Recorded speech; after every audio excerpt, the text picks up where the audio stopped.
Hello बच्चों, कैसे हो। एडको ग्लोबल काउंसलिंग सर्विस से मैं मीना गुप्ता। बच्चों, आज आपको बताऊंगी जो ऑल इंडिया कोटा की इंफॉर्मेशन बुलेटिन अपलोड हो चुका है, तो मैं उसके बारे में आपको जानकारी दूंगी।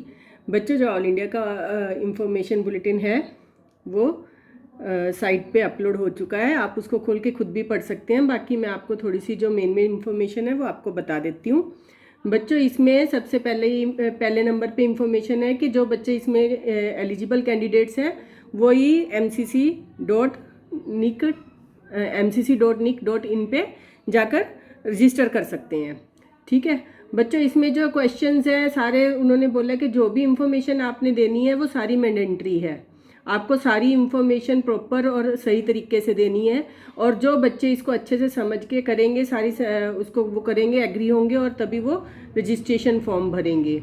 और जो एप्लीकेशन है नीट यूजी का वो एक बार में ऑनलाइन और सिर्फ ऑनलाइन ही भरा जा सकता है, उसको ऑफलाइन आप नहीं भर सकते हैं। और कैंडिडेट्स को फर्दर इंस्ट्रक्शंस दी जाते हैं कि अगर कैंडिडेट खुद से फॉर्म भर सके तो ज़्यादा अच्छा है, अगर नहीं भर सकता तो वो किसी की हेल्प ले सकता है, लेकिन कोशिश करे कि कैंडिडेट वो फॉर्म खुद से भरे। और कैंडिडेट जो है वो एक कैंडिडेट एक ही एप्लीकेशन फॉर्म जो है वो सबमिट कर सकता है। और अगर उसने कहीं भी कोई इन्फॉर्मेशन गलत मिलती है या कुछ भी आप गलत बताते हैं या कोई इन्फॉर्मेशन गलत डालते हैं या आप एक से ज़्यादा इन्फॉर्मेशन फॉर्म सेलेक्ट करते हैं तो आप काउंसलिंग से बाहर हो जाएंगे। और सिक्योरिटी डिपॉजिट जो है वो भी आपकी फॉरफिटेड हो जाएगी। वो अगर आपको सेकंड राउंड में सीट मिलती है और आप उसको ज्वाइन कर लेते हैं तो आप या ज्वाइन नहीं भी करते हैं तब भी आपकी जो फीस है वो फॉरफिटेड हो जाएगी। या फिर आपने कोई रॉन्ग इन्फॉर्मेशन दी है या आप कोई डॉक्यूमेंट उन्होंने मांगा है और आप उसको ज्वाइनिंग के टाइम प्रोड्यूस नहीं कर पाए हैं तो आपकी फ़ीस जो है वो सीट भी कैंसिल हो जाएगी और फ़ी भी जो है वो फॉरफिटेड हो जाएगी। और बच्चों, एक चीज़ और नोट कर लो कि मैं ये चीज़ें पहले भी बता चुकी हूँ कि आपको सीट अलॉट होना ये कंफर्म नहीं हो जाता है कि वो सीट आपकी हो गई है, वो आपको मिल चुकी है। काउंसलिंग में रजिस्टर करना भी कंफर्म नहीं कर देता है कि वो सीट कि आपको MBBS की सीट मिल चुकी है। Candidate should ensure all the information field during the online submission of application form is correct और फैक्चुअल। ये सही और बिल्कुल सही होनी चाहिए। कोई भी मिस्टेक जो है वो बाद में एंटरटेन नहीं की जाएगी।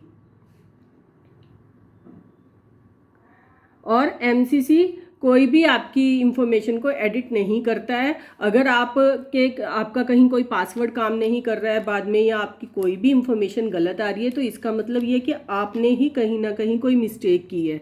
तो इसलिए बच्चों, मैं आपसे बार बार ये चीज़ कह रही हूँ कि आप एक एक स्टेप को, अपने सारे कागज को, अपने सारे सर्टिफिकेट्स को, सारे कागजों को अपने पास रखें और उसमें से देख के एक एक इन्फॉर्मेशन, एक एक स्पेलिंग, एक एक डेट ऑफ बर्थ का आप जो भी है जैसे है उसको अच्छे से फिल करें ताकि आपकी कोई भी मिस्टेक ना हो।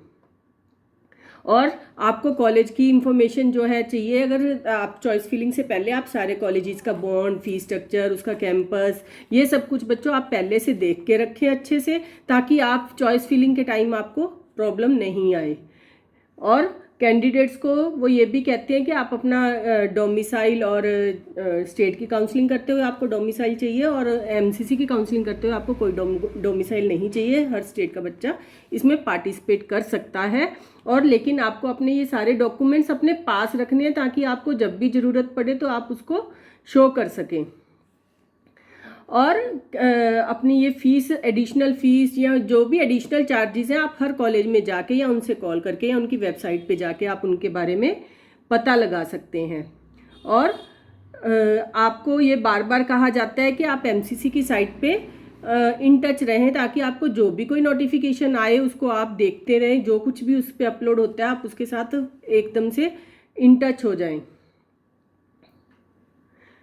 कोई MCC जो है डायरेक्टली किसी को भी कोई मैसेज नहीं भेजता है। कुछ भी है, जो कुछ भी इंफॉर्मेशन वो देता है वो डायरेक्टली MCC की साइट पे ही अपलोड होती है। तो आपको इसके लिए उसके साथ इन टच रहना ही चाहिए। और जो भी एडमिशन्स या रेजिग्नेशंस होती हैं, जो भी ज्वाइनिंग्स होती हैं, एडमिशन्स रेजिग्नेशंस होते हैं बच्चों, वो सारी एडमिशन रेजिग्नेशंस जो हैं वो ऑनलाइन होती हैं, ऑफलाइन कुछ भी नहीं होता। और अब हम आ जाते हैं इंट्रोडक्शन पे, नीट यूजी काउंसलिंग की इंट्रोडक्शन पे। बच्चों एमबीबीएस की काउंसलिंग जो है 15% सीटों के लिए एनसीसी करता है, ये मैंने आपको पहले भी बताया था।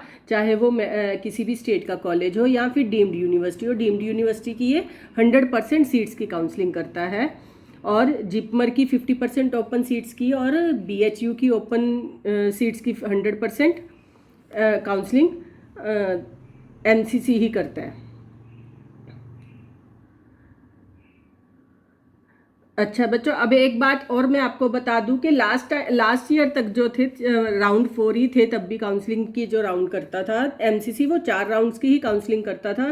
First round, second round, mop-up round and stay vacancy round. लेकिन इस साल इन्होंने मोपअप राउंड को राउंड 3 नाम दे दिया है। तो अब आप जो है राउंड 3 तक, राउंड 1, राउंड 2, राउंड 3 की काउंसलिंग करेगा, उसके बाद वो स्टे वैकेंसी की काउंसलिंग करेगा। बच्चों इसमें हमें एक इन्होंने ये बेनिफिट दिया है कि पहले आप फर्स्ट राउंड की एक सीट जब आपको अलॉट हो जाती थी, आप उसको अगर ज्वाइन कर लेते हैं तो आप उसको अपग्रेड पे डाल सकते हैं सेकंड राउंड में। लेकिन सेकंड राउंड के बाद आप सीट को अपग्रेड नहीं कर सकते थे। लेकिन बच्चों अब इस बार इन्होंने राउंड 3 हमें दिया है कि अगर आपको सेकंड राउंड में सीट अलॉट हो जाती है और आप ज्वाइन कर लेते हैं तो आपको थर्ड राउंड दिया जाता है, आप उसमें अपग्रेड कर सकते हैं। लेकिन फर्स्ट राउंड में आप फ्री एग्जिट ले सकते हैं। जैसे कि मान लो आपको सीट अलॉट होगी लेकिन आप लेना नहीं चाहते, तो आप उसको छोड़ के सेकेंड राउंड में जा सकते हैं। लेकिन अगर आपने सेकेंड राउंड में आपको सीट अलॉट हुई है और आप उसको ज्वाइन नहीं करते हैं तो आपकी फीस जो है वो फॉरफीचर हो जाएगी और आपको थर्ड राउंड में फ्रेश रजिस्ट्रेशन करनी पड़ेगी।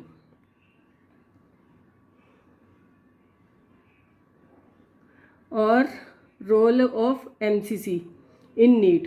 बच्चों रोल तो मैंने आपको पहले एक्सप्लेन कर दिया है सारा, कि ये जो है 15% सीट्स ऑल इंडिया कोटा की, 100% सीट्स जो है यूनिवर्सिटी की, डीम्ड यूनिवर्सिटीज़ की करता है। और एएमयू, बीएचयू और दिल्ली यूनिवर्सिटी की, सेंट्रल यूनिवर्सिटी जितनी भी हैं उनकी सबकी डोमिसाइल कोटे की सीट्स भी और ऑल इंडिया कोटे की सीट्स की भी काउंसलिंग एमसीसी ही करता है। और 100% जिपमर की और बीएससी नर्सिंग की और 100% एम्स की। और एएफएमसी की सिर्फ और सिर्फ ये रजिस्ट्रेशन करता है, काउंसलिंग एएफएमसी खुद से करता है।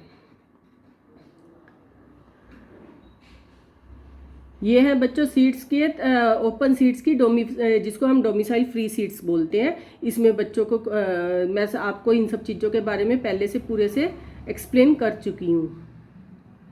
तो अब हम आ जाते हैं बच्चों राउंड 1 पे।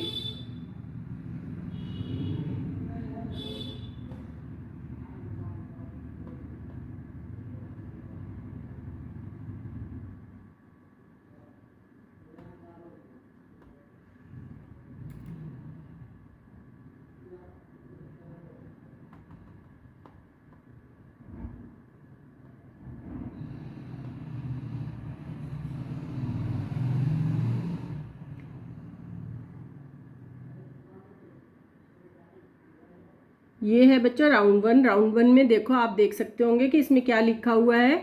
जो मेन काउंसलिंग की रजिस्ट्रेशन है राउंड 1 में, और जिसमें कि आपकी एक तो नॉन रिफंडेबल फीस आएगी जो रजिस्ट्रेशन फीस होती है, और एक रिफंडेबल फीस होती है जिसको सिक्योरिटी डिपॉजिट बोलते हैं। तो ये 2 फीस जो है वो आपको भरनी पड़ेंगी। और उसके बाद आपका स्टेप आएगा, आपको चॉइस फिल करनी होगी। चॉइस फिल करने के बाद आपको चॉइस लॉक करनी है। बच्चों चॉइस फिल को बहुत ध्यान से करना। एक भी गलत कदम आप एक चॉइस भी आप गलत भरते हैं तो आप एक डिजर्विंग कॉलेज से रह जाते हैं।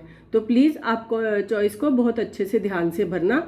और उसके बाद फिर राउंड 1 का सीट अलॉटमेंट का प्रोसेस शुरू होगा। और उसके बाद फिर सीट उसका रिजल्ट आएगा। रिजल्ट आने के बाद आपको एसेंशियल सर्टिफिकेट्स जो भी वो मांगते हैं आफ्टर डिक्लेरेशन ऑफ रिजल्ट, वो आपको अपलोड करने होंगे। उसके बाद फिजिकल रिपोर्टिंग होगी। आपको कॉलेज में जाना है, अगर आप ज्वाइन करने चाहते हैं तो आपको कॉलेज में जाना है, वहाँ जाके आपको फिजिकल रिपोर्ट करना है और अपने सारे ओरिजिनल डॉक्यूमेंट्स को साथ लेकर जाना है।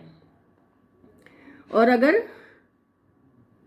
किसी कैंडिडेट को जिसने रजिस्टर किया उसको सीट अलॉट नहीं हुई है तो वो सेकंड राउंड में जा सकता है। अब आ गया सेकंड राउंड। सेकंड राउंड में बच्चों जो जो बच्चे आ सकते हैं जिन्होंने पहले से रजिस्टर किया है, उनको सीट नहीं मिली है, वो लोग सेकंड राउंड में जा सकते हैं। और जो जिनको सीट मिली है लेकिन उन्होंने रिपोर्ट नहीं किया, ठीक है, तो वो लोग भी सेकंड राउंड में जा सकते हैं। और जिनको सीट मिल गया, उन्होंने ज्वाइन कर लिया है, तो वो अपग्रेडेशन के लिए जा सकते हैं। वो जब कॉलेज में ज्वाइन करते हैं तो उनको विलिंगनेस बता सकते हैं कि हम अपग्रेड करना चाहते हैं सेकंड राउंड में। और इसमें से फिर वहीं से शुरू होगा। जिन बच्चों ने रजिस्टर नहीं किया है वो फ्रेश रजिस्ट्रेशन कर लेंगे और उसके बाद फ्रेश चॉइस फिलिंग होगी। बच्चों चॉइस फिलिंग जो है हर बार फ्रेश होगी, आपकी लास्ट टाइम वाली चॉइस फिलिंग नहीं चलेगी, आपको हर दोबारा से फ्रेश चॉइस फिल करनी ही होगी। और फिर सीट अलॉटमेंट राउंड होगा 2 का, और उसके बाद फिर रिजल्ट पब्लिकेशन होगा, और उसके बाद फिर अपलोडिंग ऑफ एसेंशियल डॉक्यूमेंट्स, और उसके बाद फिर फिजिकल रिपोर्टिंग होगी आपकी। और फिर से वही ओरिजिनल डॉक्यूमेंट्स के साथ जाके आपने फिजिकल रिपोर्टिंग करनी है। बच्चों अगर आपने फर्स्ट राउंड में सीट ज्वाइन कर ली है तो आपने उनसे रिलीविंग लेटर लेके फिर आपने वहाँ पे जाना है ज्वाइनिंग करने सेकेंड राउंड की सीट से।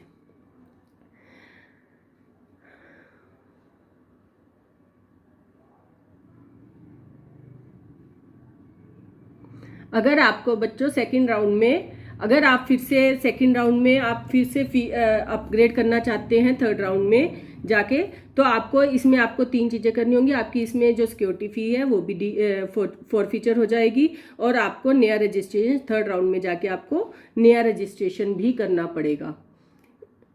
और अगर कैंडिडेट जिनको सीट अलॉट हो चुकी है और उन्होंने ज्वाइन भी नहीं किया और रिपोर्ट नहीं किया या ज्वाइन नहीं किया सीट में, तो उनकी जो फीस है सिक्योरिटी फीस है वो फॉरफीचर हो जाएगी। ये मैंने आपको बता दिया बच्चों। Candidates get upgraded in second round shall not have to claim. और जो बच्चों को जिन्होंने अपग्रेड किया है और उनको सेकंड राउंड में सीट अपग्रेड हो गया है, तो उनका कोई भी क्लेम नहीं रह जाता फर्स्ट राउंड में। आप दोबारा से वापस फर्स्ट राउंड वाली सीट पे नहीं जा सकते।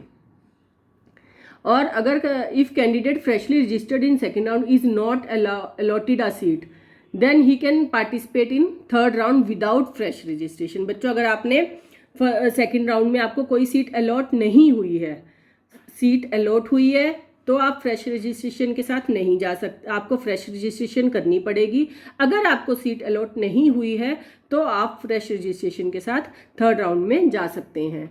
और अगर आपने if any candidate upgraded does not want round 1 seat, he may avail exit with forfeiture with in 2 days of the round 2 result. अगर किसी को राउंड 1 में जो अपग्रेड होगी है सीट और उसको वो राउंड 2 में अगर उसको अपग्रेड हो गया सीट और उसको वो नहीं चाहिए वो सीट, तो उसको एग्जिट लेना पड़ेगा with in 2 days of the result declaration. अब आ गया थर्ड राउंड। थर्ड राउंड में बच्चों कौन कौन पार्टिसिपेट कर सकता है? Candidate who registered for first round 1 round 2 and didn't get any allotted seat allotted, जिनको कोई भी सीट अलॉट नहीं हुई है फर्स्ट और सेकेंड राउंड में, वो लोग रजिस्टर कर सकते हैं। Fresh new registration round third for those candidates who have not registered in round 1 और राउंड 2, ठीक है, उनको रजिस्ट्रेशन फीस भी देनी है और सिक्योरिटी डिपॉजिट भी कराना है। और जिन्होंने फर्स्ट या सेकेंड राउंड में have resigned not reported in round 1 and round 2 need to fill the fresh choices only with the full payment of fees. उनको भी जिनको अलॉट हुई है लेकिन उन्होंने ज्वाइन नहीं किया, उनको फुल सिक्योरिटी फीस भरनी पड़ेगी। एक्सेस फिर उसके बाद चॉइस फिलिंग आएगी और फिर सीट अलॉटमेंट आएगा, उसके बाद से रिजल्ट आएगा। रिजल्ट के बाद फिर आपको अपलोड करने हैं अपने जो भी डॉक्यूमेंट्स उन्होंने मांगे हैं डिक्लेरेशन के बाद, और उसके बाद फिर आपको फिजिकली रिपोर्ट करना है जाके।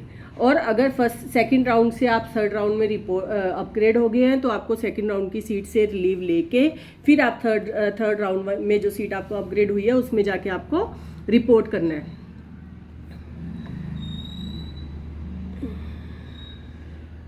आप थर्ड राउंड में आके बच्चों अगर आपको सीट अलॉट हो चुकी है तो आप ना तो उसको छोड़ सकते हैं, ना आप रिज़ाइन कर सकते हैं, ना आप उसको अपग्रेड कर सकते हैं।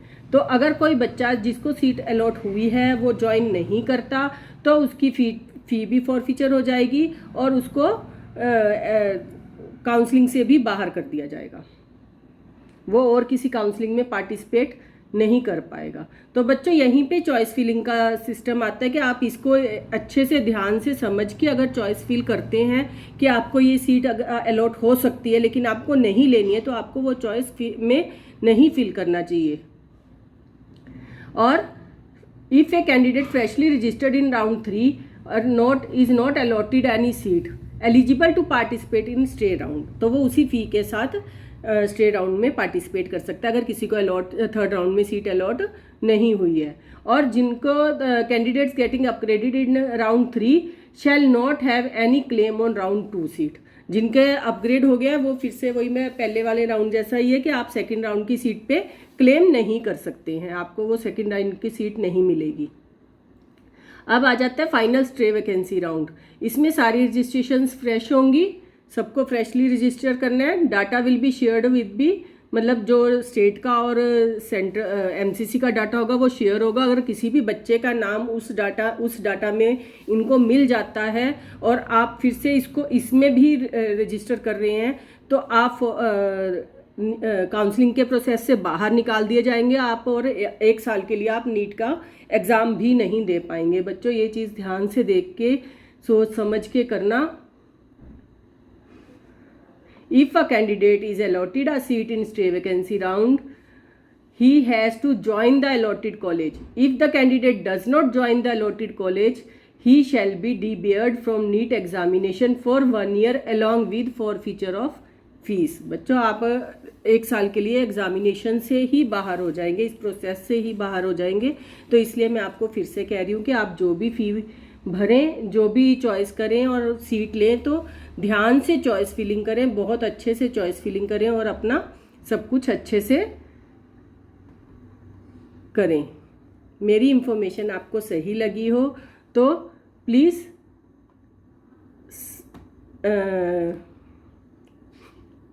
अगर मेरी इन्फॉर्मेशन आपको सही लगी हो तो प्लीज़ मेरे चैनल को सब्सक्राइब करें और लाइक करें। Thank you.